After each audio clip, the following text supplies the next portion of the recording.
사업을 하고 있다면 매달 신경 써야 하는 세금이 있는데요. 바로 원천세입니다.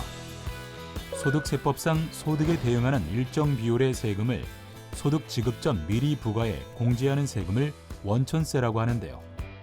원천세는 언제 어떻게 내야 하는지, 사업자라면 반드시 알아야 할 원천징수 신고 납부, 지금부터 알아봅니다.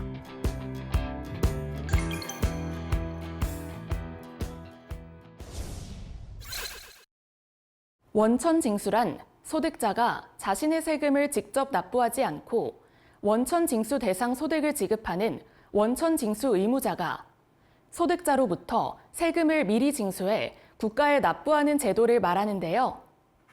원천징수 대상이 되는 소득으로는 봉급, 상여금 등의 근로소득과 상금, 강연료 등의 일시적 성질의 기타 소득, 그리고 이자, 배당소득을 비롯해 인적 용역소득, 퇴직, 연금소득, 공급가액의 20%를 초과하는 봉사료 등이 있습니다. 원천징수 의무자는 국내에서 거주자나 비거주자, 법인의 세법에 따른 원천징수 대상 소득 또는 수입 금액을 지급하는 개인이나 법인으로 이자, 근로, 퇴직, 기타 소득을 지급하는 자가 사업자 등록번호 또는 고유번호가 없는 개인인 경우에도 원천징수 의무자에 해당해 원천징수한 세금을 신고, 납부해야 하며 지급 명세서 제출 의무가 있는데요. 다만 사업소득을 지급하는 자가 사업자가 아닌 개인인 경우에는 원천징수 의무가 없습니다. 원천징수세율은 각각의 소득에 따라 다르게 적용되는데요. 특히 강연료나 원고료 등 일반 근로소득과 달리 일시적이고 비정기적인 기타 소득은 기타 소득 총 지급액에서 필요 경비를 공제한 기타 소득 금액에 원천징수세율 20%를 적용해 납부하면 됩니다.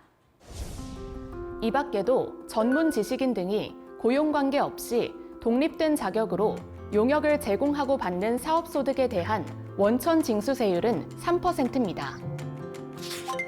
이때 소득세가 과세되지 않거나 면제되는 소득, 과세 최저한이 적용되는 기타 소득 금액에 대해서는 원천징수가 제외되는데요. 또한 원천징수 대상 소득을 지급하면서 원천징수를 하지 않았으나 해당 소득자가 그 소득 금액을 이미 종합소득 또는 법인세 과세 표준에 합산해 신고했거나 과세관청에서 소득세 등을 부과, 징수한 경우에는 원천징수가 배제됩니다. 원천징수 의무자가 원천징수 대상 소득 금액 또는 수입 금액을 지급하는 때에 세금을 원천징수해야 하는데요. 다만 일정 시점까지 해당 금액을 지급하지 않은 경우 원천징수 시기 특례가 적용돼 특례 적용 시기에 지급한 것으로 보아 원천징수합니다.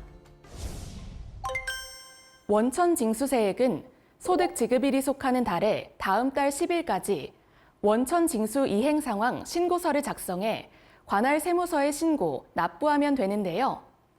직전 과세 기간 상시 고용 인원이 20인 이하인 사업자나 종교단체로 세무서장의 승인 또는 국세청장의 지정을 받은 자는 상하반기를 나눠 상반기 원천징수한 세액은 7월 10일까지, 하반기 원천징수한 세액은 다음 해 1월 10일까지 납부하면 됩니다.